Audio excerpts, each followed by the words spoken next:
When I think about action items to eliminate racism, the top three things for me. The first is acknowledgement and education, right? We have to get to a place where we take ownership of what's happened in America, and then we have to educate people about it. Black folks live with the legacy of slavery and injustice because it's in our DNA. It's what we experience every day, so we see it.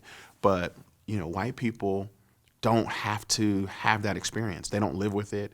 And when we look in our schools, nobody talks about it. And so when if you say, the Civil War, sure, but if you say Black Wall Street or the Red Summer or the Emancipation Proclamation or Juneteenth or the first Civil Rights Act of 1875, which was actually appealed by the Supreme Court in 1883, right? Like, people don't know that stuff, right? And so if they know the history, you can't deny the history, right? I think the second thing is recognizing that the systems that we face are working exactly the way they were created. They were created to exclude people. They were created to hold people down. When I think about the system, I think about the Cornerstone Letter, which was written by the Confederate Vice President right after Abraham Lincoln took office, where in that letter, he openly said that white people are superior to blacks. That was the mindset, right? And so we have to realize that the system isn't broken, but it absolutely has to be changed. It has to be reimagined, and it has to be totally reworked in order for racism to not affect people on a systematic level.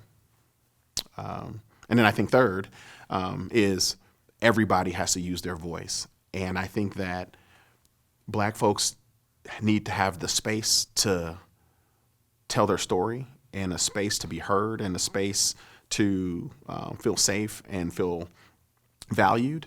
I think about the last 2 weeks, I've talked to so many people who had to go to meetings at work and had to just be professional when literally we just watched a modern day lynching, but they had to show up and worry about data and spreadsheets, and no one checked in on them, right? Because that's just what we do in America. Like, we can't do that. So we have to have lanes of action. And so I think Black people need to have a voice to share those stories so people understand. And I think white people and people who aren't of color have to stand up and get in front and, again, acknowledge what has happened, but lead the change. Because, you go back, James Baldwin says it best, we didn't create the N-word, right? We didn't create racism, and it shouldn't be our job to fix it.